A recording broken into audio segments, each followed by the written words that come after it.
Chilling tales for dark nights.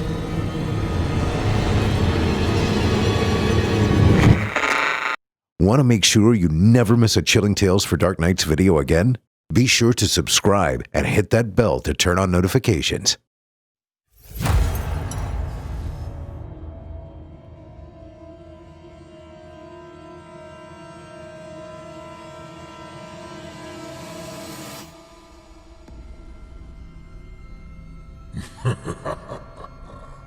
Good evening. I'm storyteller Otis Jiry, and I ain't your grandfather. From where I'm from, we don't do bedtime stories. And if that's what you were expecting, you're in the wrong place. If it's terrifying tales you're after, well then, I've got just the thing. Get comfortable, settle in, turn off the lights, if you dare. Your night is about to get a whole lot darker. Who needs sleep anyway? Ha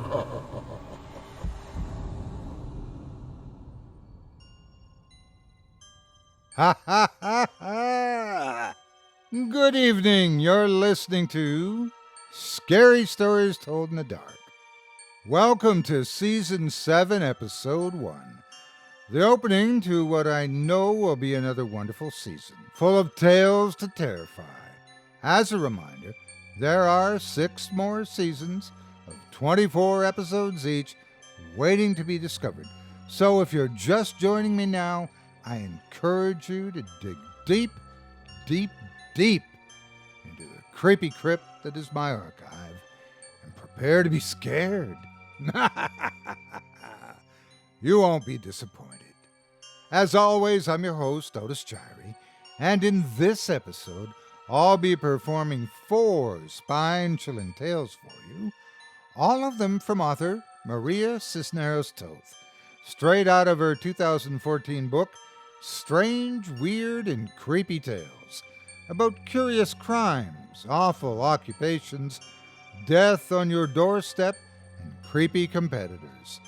Maria's collection is available now on Amazon.com as an ebook and also in paperback.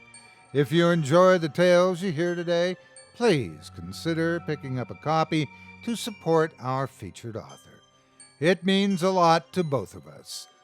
You're listening to the standard edition of tonight's program, which contains the first 2 terrifying tales. If you'd like to show your support and enjoy an extended version of this and other episodes with twice the terror, visit simplyscarypodcast.com and click Patrons in the upper menu to sign up today. Thank you for your support. Now, it's time to take a walk together down the moonlit trail. So, lock your doors, turn your lights down low, and settle in. The show is about to begin.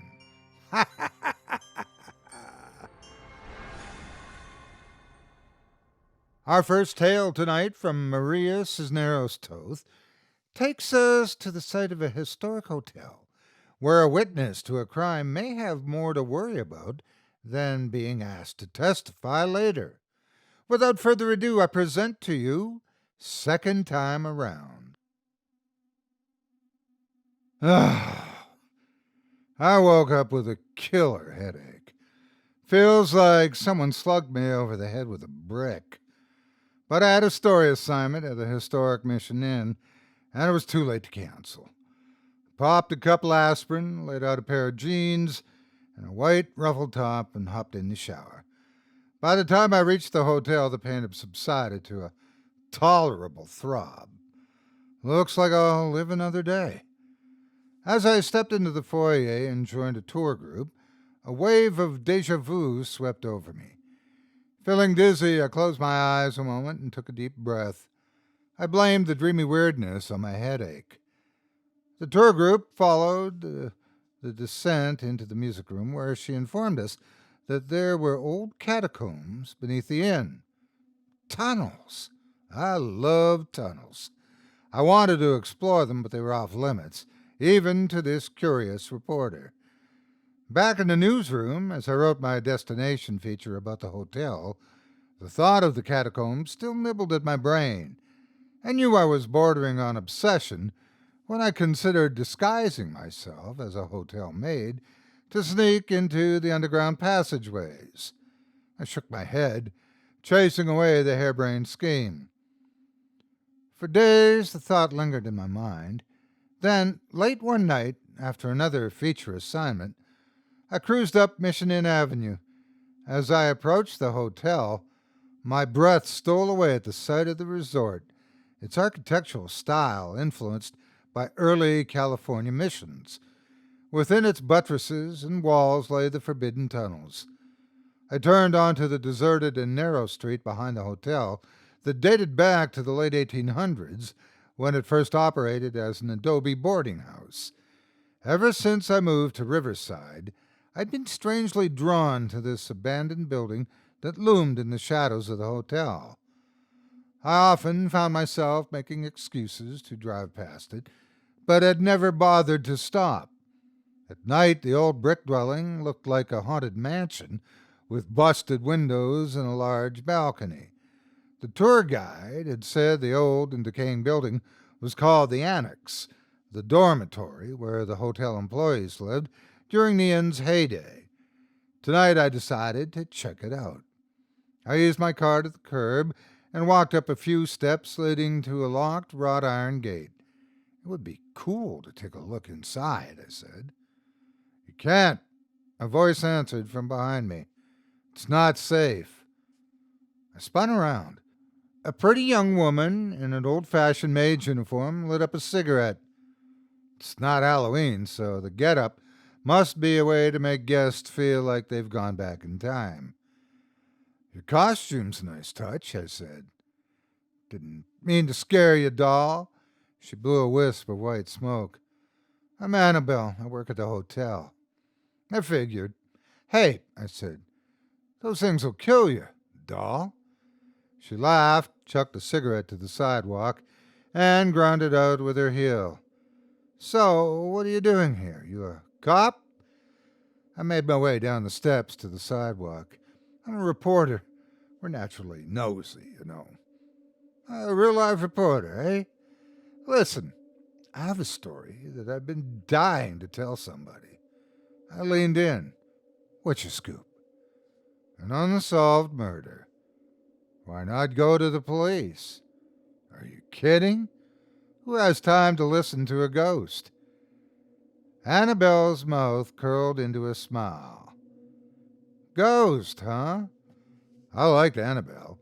She reminded me a lot of myself, a girl with a warped sense of humor. Listen, I'm a regular working stiff. Have to get back. If you're interested, my shift ends in about an hour.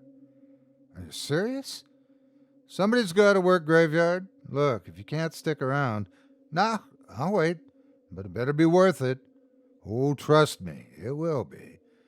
Annabelle darted across the street and disappeared into the shadows at the hotel's rear entrance. While I sat at the bottom of the old annex steps, I had an idea.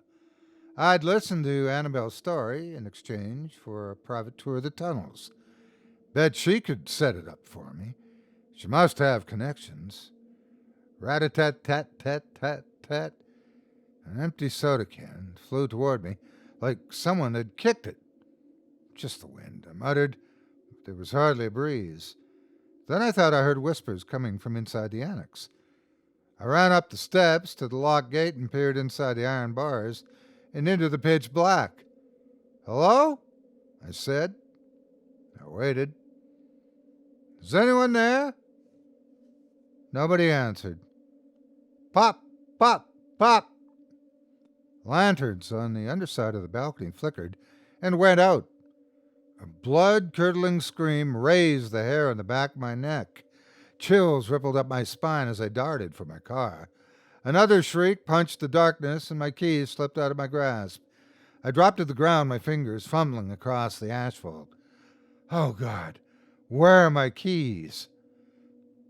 Crashing glass and what sounded like furniture thrown against walls exploded inside the old building. Doors slammed, voices shouted. Thump, thump, thump. Heavy footsteps stomped across the balcony above the sidewalk, not far from where I had ducked behind my car. Leaping to my feet, I bolted across the road, hid behind a concrete pillar, and peered around its edge. Get back here! A tall man hollered from the annex balcony. Where'd he come from? Could he see me? A man hulked over a woman near the railing. Wait a minute. Is that Annabelle? No, it can't be. I saw her go into the hotel. At least I think I saw her enter the hotel. I glanced up at the old footbridge that spanned the street. Maybe she used the walkway to cross back. The tour guide had explained how it linked the hotel to the dormitory. The woman screamed, Let me go, you big gorilla! Give me the necklace! The man demanded. Street lights flickered again, and I clearly saw the woman's face. It was Annabelle. For the millionth time, I told you I don't have it, she cried. Where's security? I flew to the inn's back door and pounded my fists. Somebody help! No answer. Why not? Annabelle shrieked and kicked as the tall and broad-shouldered man picked her up and threw her over the balcony. Thud! I gasped, then ran and knelt beside her. Her neck appeared twisted, broken. Can you hear me? Don't move. I'll get help. She clutched at my blouse, pulled me closer, and rasped. The necklace. Behind a loose brick in the tunnels. Whatever you do. She took a stuttering breath, then said, Don't let him have it. The necklace? What necklace? Her piercing blue eyes bore into mine, and an icy wind swept through me. Annabelle went limp.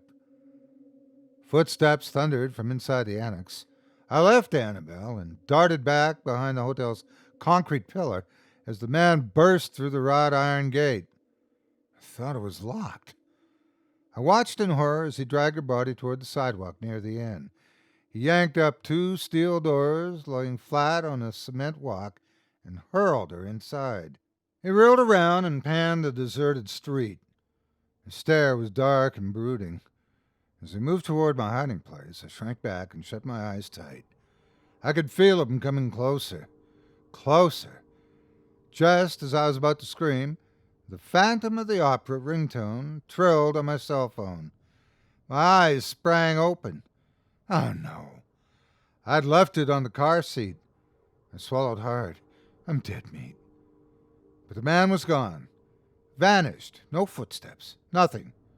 Where'd he go? Trembling and weak-kneed, I dashed over to the gaping hole in the sidewalk and peered deep inside. It looked like some sort of old service elevator.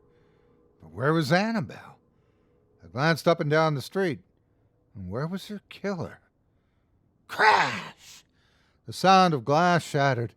An ear-splitting scream peeled the night wide open. 2 shadows wrestled near the balcony railing again. The woman screamed, Let go of me, you big gorilla! Give me the necklace! For the millionth time, I told you I don't have it! I scrambled to my car and found my keys. My hand shook uncontrollably as I twisted the ignition. This can't be happening. The engine roared and I hit the gas. Tires squealed as I swerved toward the Market Street. I looked in the rearview mirror, just like before. A body flew from the balcony to the street below. Annabelle.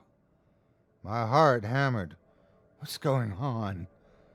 I ran a red light and drove straight to the police station. A policeman took my report, but they couldn't find any signs of a struggle or Annabelle's body at the annex. I'm not crazy.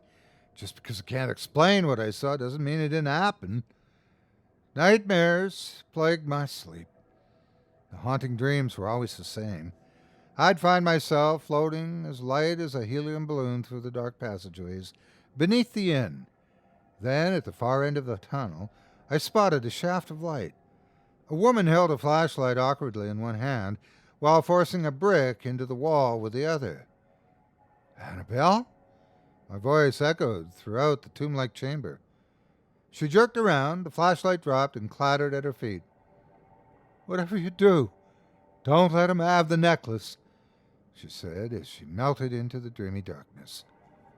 "What necklace? Annabelle, come back!" I awoke to a rapid heartbeat. The dream felt so real. I sucked in a shaky breath and lowered my head onto the pillow.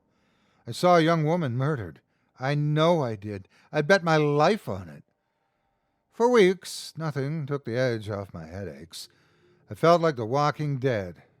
I was useless at work, so I took sick leave to help pull myself together. It was late Thursday afternoon in October when I got the nerve to return to the scene of the crime. Feeling safe with people milling about, I plopped on the steps of the old dormitory. Delivery trucks drove over the spot where Annabelle took her last breath. Then a man crossed the street and walked over to me. He looked familiar. "Do I know you?" I asked. "Detective Franco," he flashed his badge. "I'm investigating a murder that allegedly took place here. Do you work at the hotel?" "No, but I witnessed the murder. Any clues?" "So, you're our only witness. Did you find the killer?" "We need to find a body first." "It's all so crazy," I said, shaking my head. "I know what I saw, but I can't explain the rest." "Yeah, well, look, I was headed to the hotel catacombs to start searching for the necklace you mentioned in your police report. It might help the case if we could find something concrete. Hate to see another unsolved murder, you know?" He said, "It's not our policy, but since you're a reporter, would you like to tag along?" "Sure." Witnessing a murder wasn't the way I wanted to get to see the tunnels, but at least I had a purpose now. To find the necklace and hopefully help find Annabelle's killer. A coward. I followed Detective Franco through the hotel lobby and into a musty underground chamber. It drove me nuts trying to place him. Maybe I'd seen him at one of those neighborhood watch meetings. Where else? I smiled to myself. Maybe I'd run into him at a donut shop. He pulled out a small flashlight and we crept through the narrow corridors. All of a sudden, that weird deja vu feeling whooshed over me again. The brick walls seemed to be closing in. I felt dizzy, nauseous, probably anxiety. It would pass, I hoped. "Careful, watch your step," Detective Franco said. "You don't want to trip on those old floors and break your neck." As we walked further along the passageway, the detective said there'd been a similar murder at the inn back in 1926. "Cold case," he said. "The dead woman found in the service elevator fits your victim's description to a T." "Are you saying these two cases could be related?" I asked. "The Annabelle I met was pretty and young, no more than 25. Then it dawned on me. Maybe the woman murdered all those years ago was one of Annabelle's relatives, a grandmother or an aunt, and somehow my Annabelle had learned about this stolen necklace. I paused, but Detective Franco whirled about. "But what?"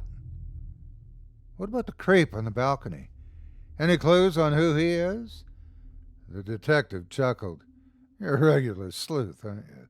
he said as he led on. "Look, this is what I know. The cold case victim was a hotel maid. She'd been suspected of stealing jewelry from wealthy guests. The girl had plenty of opportunity, keys to all the rooms, and a male accomplice." "Male accomplice? Who?" "Boyfriend, real lady killer. The brains behind the jewelry heists. That diamond necklace is rare and worth millions now." "Excuse me, Detective. Unless I'm reading you wrong, you seem more interested in the value of this necklace than in that poor dead girl." "Alleged poor dead girl," he said. "Remember, we don't have a body yet. Besides, one clue leads to another, right?"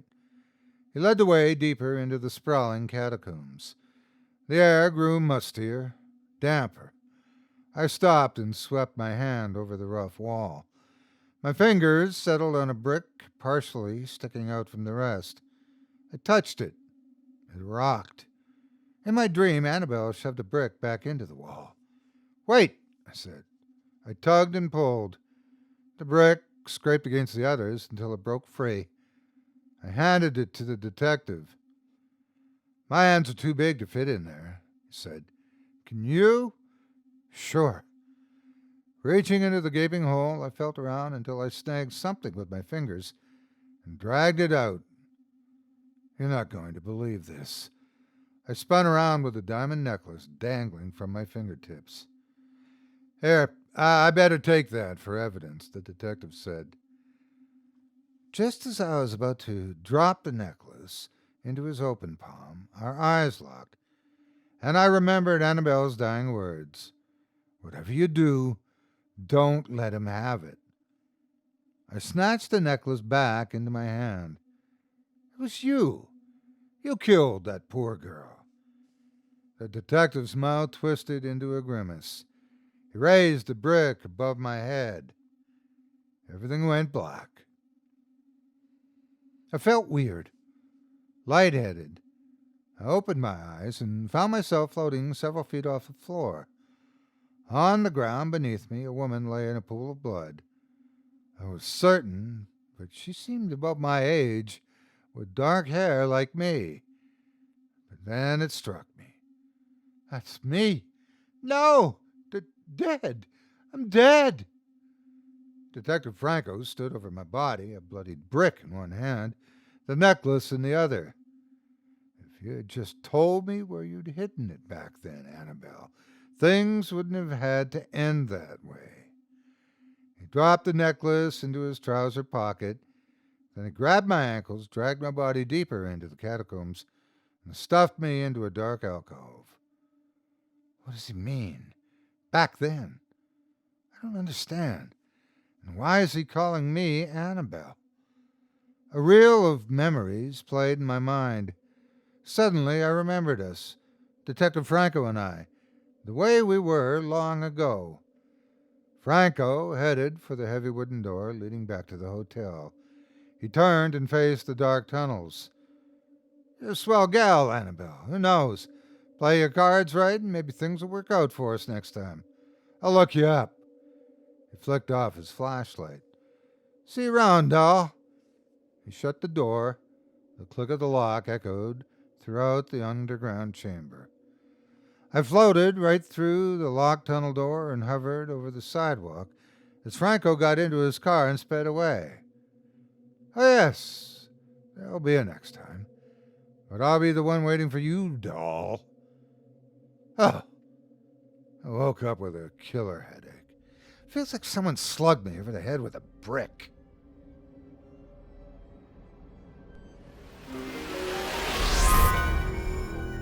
Today's episode of Scary Stories Told in the Dark is proudly brought to you by Wild Wild Tech. Now, what exactly is that? Well, these days, the internet is like the Wild Wild West. And Wild Wild Tech is a new podcast about the wildest, most bizarre, most interesting stories about technology and how it's shaping our culture. Technology is everywhere, from smartphones to connected cars and complex algorithms. But you may not be aware that technology is affecting our daily lives in weird ways, like some of the stories Wild Wild Tech covers. Epidemiologists who studied the video game World of Warcraft and the pandemic that happened in the game so they can be better prepared to fight COVID-19. 2 musicians created an AI that's producing 300,000 melodies per second and are releasing them into the public domain to destroy music copyright law. And the U.S. Army is recruiting its next generation of soldiers on Twitch. On Wild Wild Tech, we'll bring you each topic through the voice of experts who know all about the hidden world of technology and real people who are having their lives changed in strange ways by the digital world. Wild Wild Tech is hosted by Jordan Erica Weber. She's written for The Guardian, 10, and hosted podcasts for the BBC, and Joshua Rivera, writer for The Verge, Vulture, GQ, and Kotaku. They go out into the world to find the real people who've lived through these crazy stories, as well as gain more insight from experts and reporters who are at the verge of tech and pop culture. Wild Wild Tech brings you stories about your favorite tech companies and products that you won't believe are real. At the end of the episode, you'll hear a short clip of Wild Wild Tech, and you can subscribe to the show if you like what you hear. Listen and subscribe to Wild Wild Tech on Apple Podcasts, Spotify, or wherever you're listening now. You can also find a link in the episode notes that will take you right to the show. Thanks so much for your support of this show and the sponsors that make it possible. Your support means a lot to me.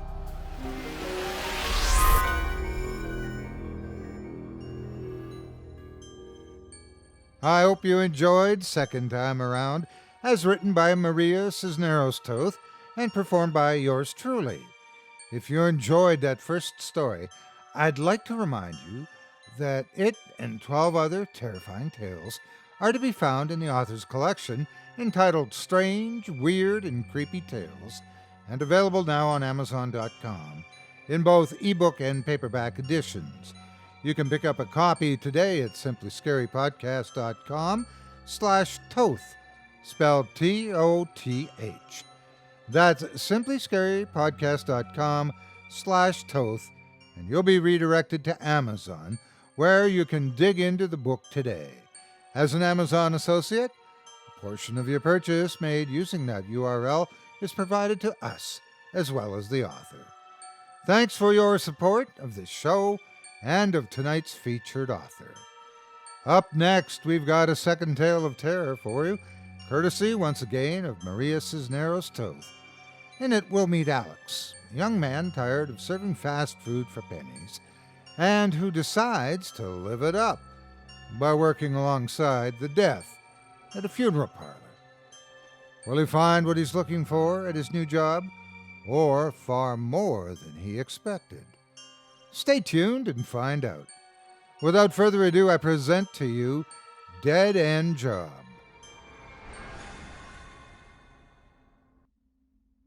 Alex was bored of flipping burgers. He wanted to earn some serious pay like his friend Devin, who worked at the Heavenly View Funeral Parlor. On his way to history class, he bumped into his pal in the hall. "Hey, I heard Matt quit on Mr. Malone." "Yeah, I'm surprised he lasted a week." "I'm going to apply for the position," Alex said. He punched Devin in the arm. "Put in a good word for me, okay?" "You got it," he said. "It'll be great to have someone at the parlor to talk with who actually has a pulse." For the rest of the day, Alex couldn't stop thinking about all the cash that he'd earn. If Malone hired him, he'd be able to save enough money to backpack through Europe in the summer. After school, he threw his dirty gym clothes into his car and drove over to the old Victorian-style building. "I'm running behind schedule." Mr. Malone handed him a job application, then gestured for Alex to follow him along a hallway toward the back of the building. Alex kept up with the mortician, trailing behind into a sterile, hospital-like room. Mr. Malone hunched over a steel sink. He scrubbed his hands, but his fingers still looked yellowed. "Chemical exposure," he said, drying his hands with a couple of paper towels. He slipped into his white coat. "So Devin tells me you're a hard worker." "Yes, sir." Malone walked over to a steel table. He lifted the sheet off a body and looked at Alex as though waiting for a reaction. Alex swallowed hard. The guy on the gurney had a jagged gash between his eyes. "Chainsaw accident," the mortician said. "Now it's my job to make Mr. Andrews look as good as he did before the accident. He's going to need a lot of makeup." He glanced up at Alex again. "Do you need a chair?" "No." Alex took a deep breath to steady his nerves. "It's just the first time I've ever seen a corpse. But I'm all right." "Job pays $12 an hour." Malone stuffed cotton balls into the dead man's hollow cheeks, shaping them to look full and natural. "You'll be expected to work graveyard shift every other weekend. Double pay for holidays and a raise every 6 months. He looked up from the cadaver. If you think you can handle it, fill out the app, and you can start tomorrow after school. I can handle it, sir. Good. Devin will show you the ropes. Thank you, sir. There. Malone stepped back and admired his work. Mr. Andrews looks much better already, doesn't he? Yeah, he looks pretty good. For a dead guy, that is. As Alex backed out of the room, he bumped into a gurney with another body laying on it. Sorry, he said to the corpse. See you tomorrow, young man, Malone said. Oh, and do me a favor. Don't park your car in the upper lot behind the building. It's reserved for our guests. Oh, sure. Alex hurried to his red Honda parked at the curb. He could hardly wait to quit his job at the Purple Onion. He fired up the engine and headed toward the fast food restaurant. Goodbye, dead-end job. The next day, when the final school bell rang, Alex hustled through the halls and zigzagged through the student parking lot. He jumped into his Honda, fired it up, and smiled as he hit green lights all the way to his new job. As a florist van pulled away from the curb in front of the Heavenly View funeral parlor, he slid into the parking space. Alex nodded a hello to the gardener. The landscaper smiled as he trimmed the hedges lining the brick walkway that led to the funeral parlor. Alex's thoughts turned to Mr. Andrews and the gruesome gash between his eyes. Wiping his sweaty palms in his jeans, he sucked in a deep breath and ran up the steps to the door. Devin met him in the foyer. Punctual, I'm impressed. He turned and headed up the red-carpeted staircase. Come on, I'll give you the grand tour. Alex followed him up the sweeping steps. He looked around. This place is something else, he said in a quiet voice. Devin laughed. Rule number 1. You don't have to whisper around here. Everybody's dead, remember? Oh, yeah, right. Alex slid his hand along the polished banister, walking past old photographs in dark mahogany frames. He paused and studied one of the black and white pictures. Is this the funeral parlor? Yeah, the historic building is one of the oldest in town. He pointed to the photograph. See the family having lemonade on the porch? They used to live here. It's hard to imagine anyone ever living here before. Devin led up the steps. Well, when the last one kicked the bucket, the house was left to Malone's grandfather, the town mortician. It's been in Malone's family ever since. At the top of the stairs, Alex peered over the wood rail at the sitting room with fancy burgundy velvet chairs, floral couches, ferns in large flower pots, and crystal vases filled with the stalks of fresh white lilies. Devin opened the first door to his left. We have 3 viewing rooms. This is one of them. His friend's voice echoed in the empty chamber. On the ceiling was a painted mural with 3 cherubs playing golden harps. You'll see angel murals throughout the building. Devin gently closed the door and kept moving along the hall. Our main job is to prepare each room for the relatives who come by to visit their loved one. Devin swung the middle door open, and Alex poked his head inside. A great coffin stood in front of rows of empty chairs. Alex recognized Mr. Andrews in the open casket. He lay dressed in a blue business suit, hands folded peacefully. Mr. Malone did a good job covering up the Frankenstein gash. At the end of the hall, Alex followed his friend into the 3rd chamber. It was cold, hollow, and empty. Devin crossed to the floor-length drapes. When you close up the place at night, make sure the doors behind the curtains in all 3 rooms are locked. He pulled back one of the off-white drapes, revealing a set of double doors. If you don't, Malone will fire your butt and you'll be flipping burgers again. What's behind them? Devin pushed the doors open. This is our private parking lot. It's where the company hearse, the Deathmobile, picks up our clients and takes them for their last ride to the cemetery. It's also easier to load the hearse from here. than to risk dropping a casket down the stairs. Not good for business, you know. Yeah, that makes sense. Also, Devin shut the doors. Lately, we've had a problem with the bereft family members hiding out in the building so they can sit with their loved one overnight. Make sure you lock the doors. Got it? Alex nodded. Yeah, I got it. A skittering spider feeling ran up his spine. Alex shook it off as he followed Devin back to the main floor. Did Malone explain the graveyard shift? Well, not in detail. Simple. Devin led him down another flight of stairs. One of us stays every other Friday through Sunday night. It's not too bad.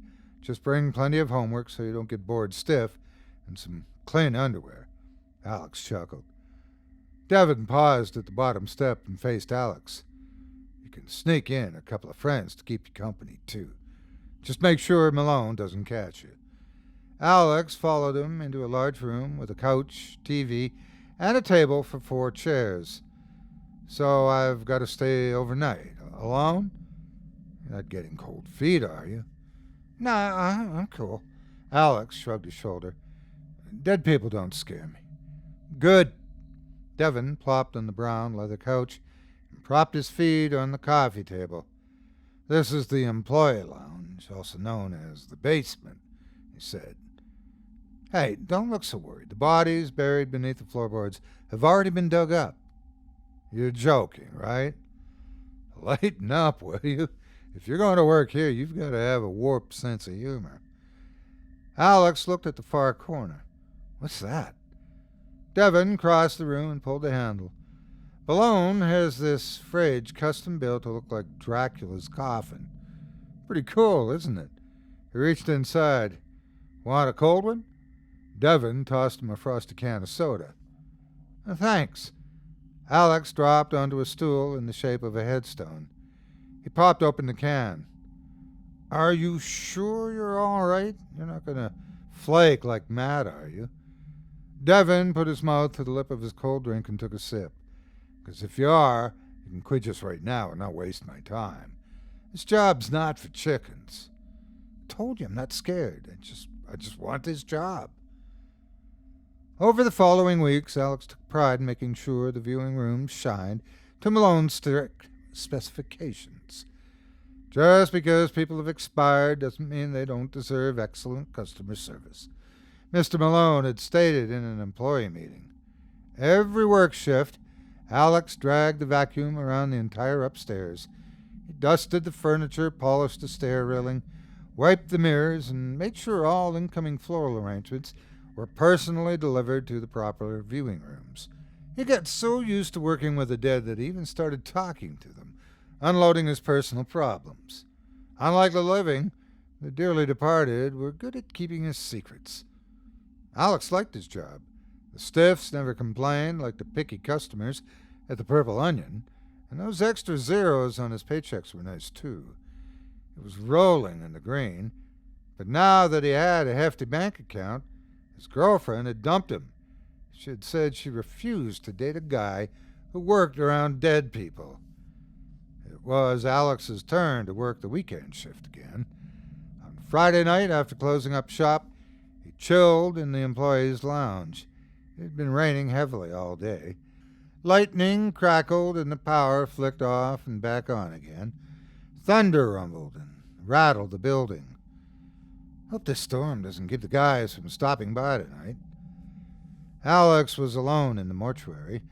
The only other person at the funeral parlor was a girl around his age, but she didn't have a heartbeat, so technically she didn't count. Her name was Brittany. Devin informed him that she'd gone to their school's rival, Lincoln High. Brittany's memorial service was scheduled for Saturday. Earlier, Alex arranged the dozens of bouquets and floral sprays that had arrived at the parlor for the girl. Throughout the day, in one-sided conversations with Brittany, he told her about the breakup with his girlfriend. I really miss her. He confided how none of the other girls at school wanted to go out with him either. She sighed as they straightened the rows of chairs for the service. After tomorrow, I won't even have you to talk with anymore. Alex set out boxes of tissues. Before leaving the room, he looked back at the pretty girl. Thanks for listening. See you around, Brett. After the parlor closed for the day, he dropped by Brittany's room again. She looked so peaceful, with a hint of a smile, and her long blonde hair tucked behind her shoulders. Alex leaned in. Why'd you have to die? He said. We could have been friends, hung out together. Then Alex started to laugh. What am I saying? A chick like you with me? Never. A hard knock came from behind the curtain, making Alex jump. The guys, their hair. He reached behind the drapes and opened the door. Drenched from the rain, his friends, Eddie and Mike, stepped inside. We're here to liven up the party, Mike said, carrying a couple of soggy pizza boxes. Eddie held up 2 liters of soda. Did you invite some girls? Mike wandered over to Brittany's coffin. Hey, drop dead gorgeous. I knew you were dying to meet me, but I didn't expect you to fall for me so hard. Leave her alone. Alex rushed over and lowered the lid. Come on, let's go play some cards. He ushered his friends downstairs and toward the employee lounge. For hours they played poker and stuffed their faces with pizza. Alex glanced at the clock. Almost midnight, guys. He rubber-banded the deck of spades, hearts, diamonds, and clubs. You've got to go. Can't risk Malone finding you here. All right, we can take a hint.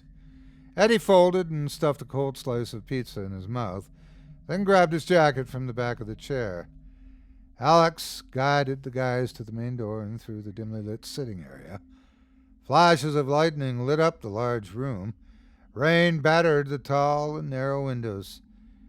Man, you could never pay me enough to work here. Mike said, Have you seen any, ghosts? Eddie tapped Alex's shoulder from behind and made him jump. Do you think I'd work here if I had? Alex escorted his pals up the sweeping steps and toward the room at the far end of the hall. Thunder growled. Mike and Eddie stuck close to Alex as they walked past the girl's closed coffin. Mike pulled back the drapes and pushed open one of the doors. A strong, bone-chilling wind blew through the room, knocking over floral arrangements. Great, Alex said. Hurry up, you guys. I gotta clean up this mess. He pushed his friends into the storm. See you at school, okay?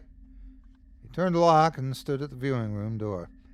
The car started and his pals were gone.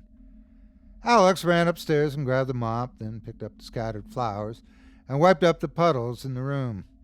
That's better. He headed back to the lounge and tossed out the empty pizza boxes. I better make my last rounds. In the sitting area, Alex scanned the dark and quiet building, filled with jagged shadows. In the daytime, he hardly noticed the creaky floor, but the unrelenting thunderstorm tonight made him feel a little jumpy. Using his mental checklist for his rounds, he stuck his head into Malone's office first. Clear. Next, he leaned into the embalming room. It was a slow night. Empty. Chapel. Not a soul. Bathrooms. Alex grabbed the can of air freshener and sprayed the men's restroom. Better. He patrolled the upstairs hall, lit by amber lights hanging along the length of the ceiling. He checked the 3 viewing rooms, including the one at the far end of the hall. One cute dead girl. Alex let out a heavy sigh.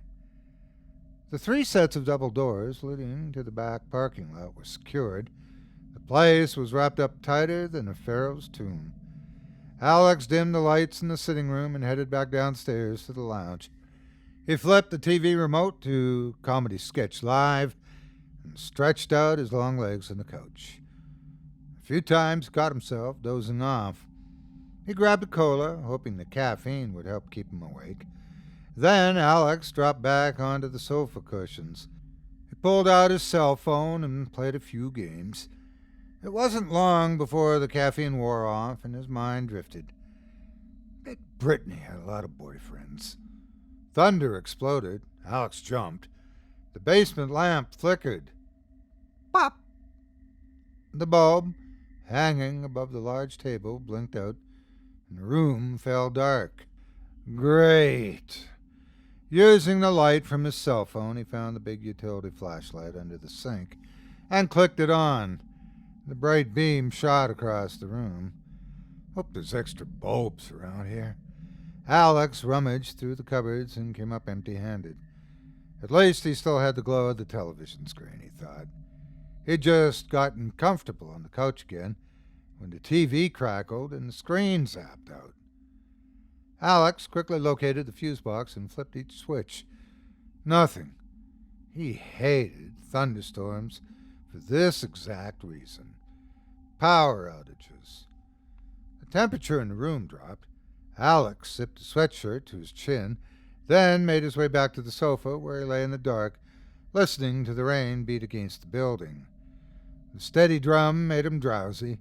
He fought to stay awake, but he felt himself slipping into sleep. Suddenly, he was jerked awake by a noise. Ooh! Alex sat up and listened. His shoulders relaxed when he realized it was the wind. It sure is howling tonight. Chilled, he curled up and shut his eyes again. Ooh! Why'd I have to die? A voice sobbed. That's not the wind. Alex rolled off the cushions and thudded to the hardwood floor. Someone's in the building, but that's impossible. I checked every inch of this place. Grabbing the flashlight, he stumbled up the basement steps. In the foyer, he flipped the light switch on. On, off, on, off. Power's still out. Alex crept across the darkened sitting room. He shined the beam up the staircase. Why'd I have to die? The cry sounded like it was coming from the room at the end of the hall. It's probably one of Brittany's grieving relatives or friends. Alex dreaded having to ask them to leave. He especially felt bad about tossing them out into the storm. But what other choice did he have? If he didn't, his butt would be toast. He took the steps two at a time and froze when the cries grew more intense. Why? Oh, why did I have to die? Alex gripped the flashlight tighter. Who's there? A whistle escaped from his lips as he called out. No answer. At the top of the stairs, he pointed the light down the shadowy corridor. What was that? He thought he caught a glimpse of a ghostly figure. No way. He rubbed his eyes as the wispy white fog floated across the hall and through the wall. I didn't see anything. My eyes are playing tricks. Thunder crashed. A blinding light slashed across the wallpaper. Alex edged along the hallway. He muttered under his breath, "Keep it real, Alex, keep it real." At the end of the corridor, he wiped his sweaty palm on his jeans and inched open the door. He stuck the flashlight into the room and swept it from one side to the other. Anyone in here?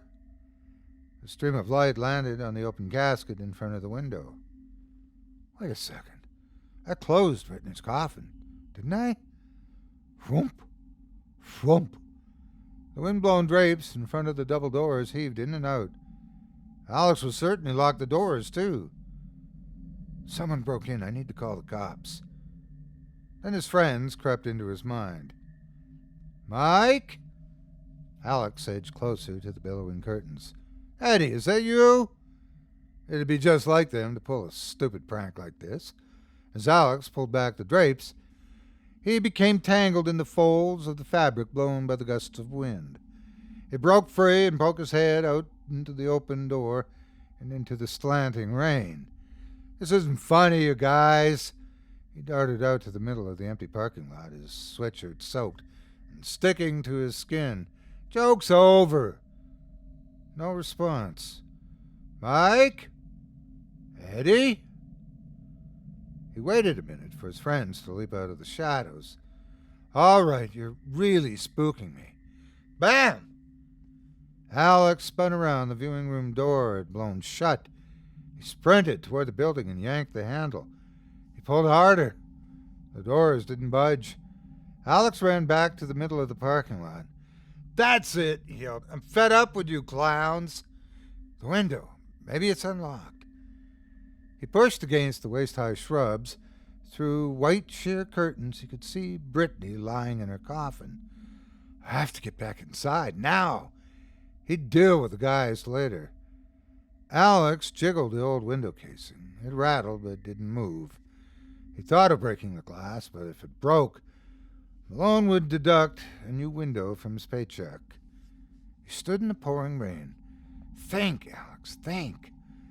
With the heel of his palm, he thumped along the edge of the window until it loosened and scraped upward.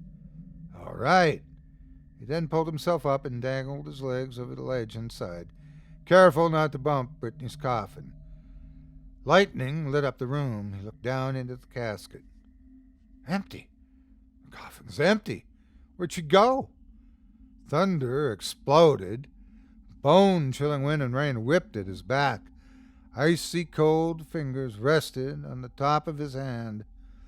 Ooh, why did I have to die?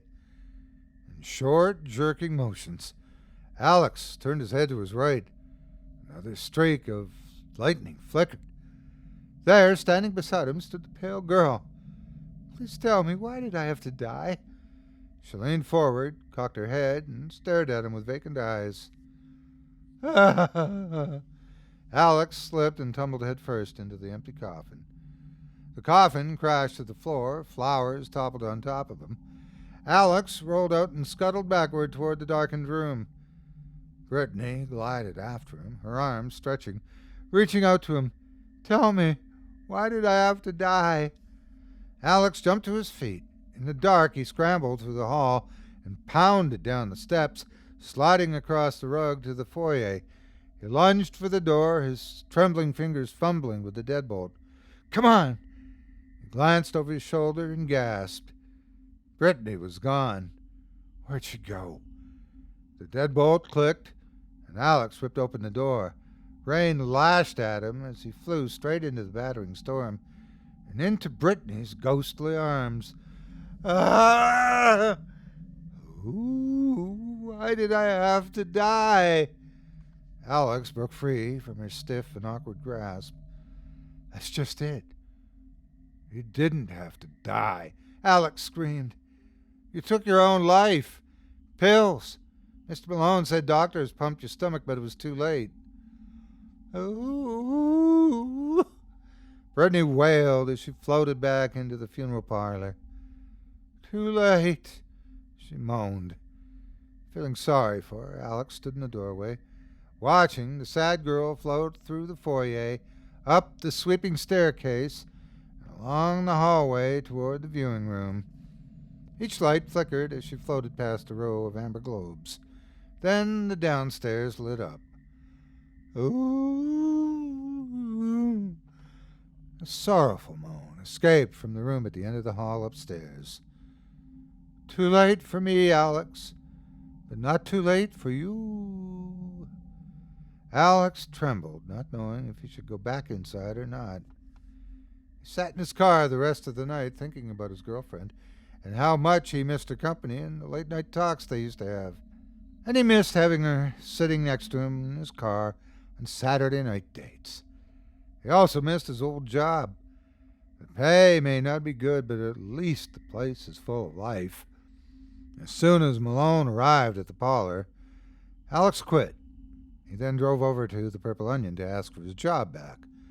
His old boss rehired him and offered him a raise. Maybe flipping burgers isn't such a dead-end job after all. At least until I graduate from high school.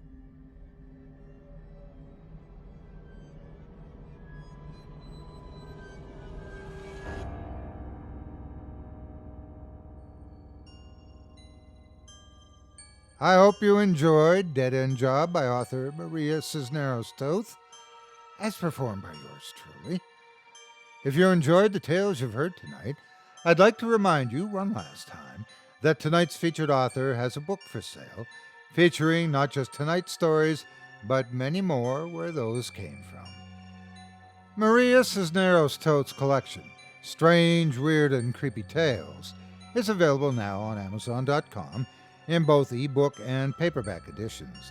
And again, you can pick up a copy today at simplyscarypodcast.com/Toth, spelled Toth, and you'll be redirected to Amazon, where you can get your own copy today. With her 2014 collection, Maria invites you to dim the lights and cozy up with a collection of 13 strange, weird, and creepy tales that she promises will make you flinch at your own shadow. Along with witnessing a murder at a historic hotel and riding along in a classic Mustang as the driver encounters a dead drag racer who won't rest until he settles an old score, you'll also have a chance to meet a not-so-friendly neighborhood serial dog killer and the lonely dead girl upstairs. So what are you waiting for? Get your copy of Strange, Weird, and Creepy Tales by Maria Cisneros Toth today at simplyscarypodcast.com/Toth. That's simplyscarypodcast.com/Toth. You won't be sorry you did. From all of us here, thanks again for your support of this show and of tonight's featured author. I'd also like to thank you personally for joining me for this episode of Scary Stories Told in the Dark, the opening to our 7th season of 24 fear-inducing episodes, perfect for leading us out of summer and into the spooky season, which is right around the corner. If you enjoyed what you've heard on today's program, please take a moment to stop by our iTunes page or wherever else you listen to your favorite podcast and leave us a 5-star review and a kind word. It makes a huge difference and would mean a lot to us. If you'd like to hear a premium extended edition of tonight's and all of our other episodes featuring Twice the Terror, visit simplyscarypodcast.com today and click the Patrons link in the menu at the top of the screen. You'll find yourself at chillingtalesfordarknights.com, where you can purchase season passes for this podcast and our other quality storytelling programs, or become a patron for as little as $5 per month and get access to our entire audio archive dating back to 2012, all of it ad-free. If you happen to use Facebook, Twitter, Instagram, or YouTube, you can follow and subscribe to Chilling Tales for Dark Nights there, where you'll get all of our latest updates and new releases and have the chance to interact with us each and every week.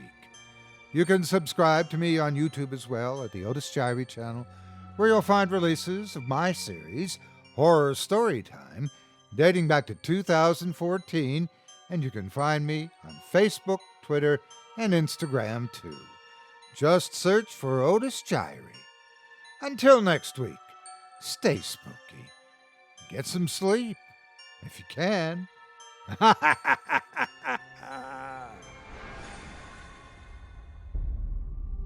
Thanks for listening.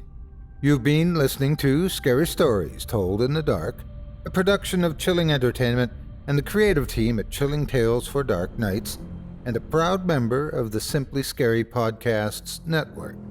Visit simplyscarypodcast.com today to learn more about our network and our other amazing storytelling programs. Tonight's program was hosted and its featured stories performed by yours truly, Otis Jiry. Selected stories have been adapted with the kind permission of their respective authors. Original music provided by Luke Hodgkinson and Jesse Cornett. Sound design and final mixing and mastering provided by executive producer and director Craig Groshek. Program's artwork and logo by David Romero. If you're looking for some fresh tales on a daily basis while waiting for the next podcast, check out my YouTube channel, the Otis Jiry channel, and my extensive collection of narrated tales there. Simply search on YouTube by my name and you'll find me. And don't forget to subscribe and press the bell notification icon to get my latest releases. Got a scary tale of your own that you'd like performed? I take submissions. Email it to me today at otis@simplyscarypodcast.com to have your terrifying tome considered for production in a future episode of this show. That's otis@simplyscarypodcast.com. If you've enjoyed what you heard on tonight's program, and are joining us on your favorite podcast app, subscribe to us to be sure you never miss an episode, and leave a 5-star review and a comment. Your feedback means a lot to me. You can also follow Chilling Tales for Dark Nights and yours truly on Facebook to connect anytime and get the latest updates on this and other programs and my channel. If you're listening on the Chilling Tales for Dark Nights YouTube channel, do us a favor and hit the subscribe button and the bell notification icon for ctfdn as well to get more spooky tales from me and the crew and another episode of this program each and every Wednesday. And don't forget to hit that thumbs up button to tell us how we're doing and leave a kind word or a request. And don't forget to visit us at chillingtalesfordarknights.com and consider supporting the team by becoming a patron. In addition to helping us out, you'll get exclusive access to our audio archive and ad-free downloads of all your favorite stories, including those you've heard on this program. As for me, I'll be back next Wednesday with more terrifying tales to keep you up all night. But that's all right. Who needs sleep anyway?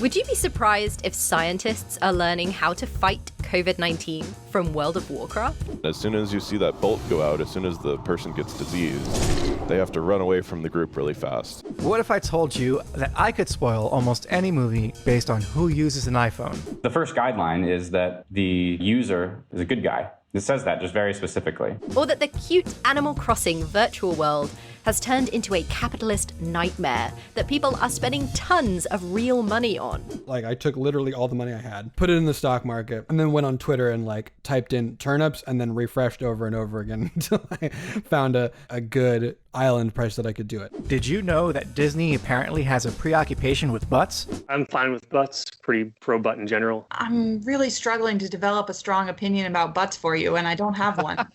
Well, that's Wild Wild Tech, the podcast that brings you the wildest, most bizarre, the most interesting stories about tech and how it's shaping our culture. Wild Wild Tech is hosted by Jordan Erica Weber, that's me, And me, Joshua Rivera. and every week we'll uncover infamous stories in pop culture and tech, and we'll learn from the experts and talk to the people who lived through these weird stories. Like when the two computer programmers decided to create an AI that made billions of melodies, just to disrupt the world of copyright law. Or when they made Steph Curry so good in NBA 2K, it broke the game. Or the time when... You know what? You should just listen. Subscribe to Wild Wild Tech for free on Apple Podcasts, Spotify, or wherever you get your podcasts.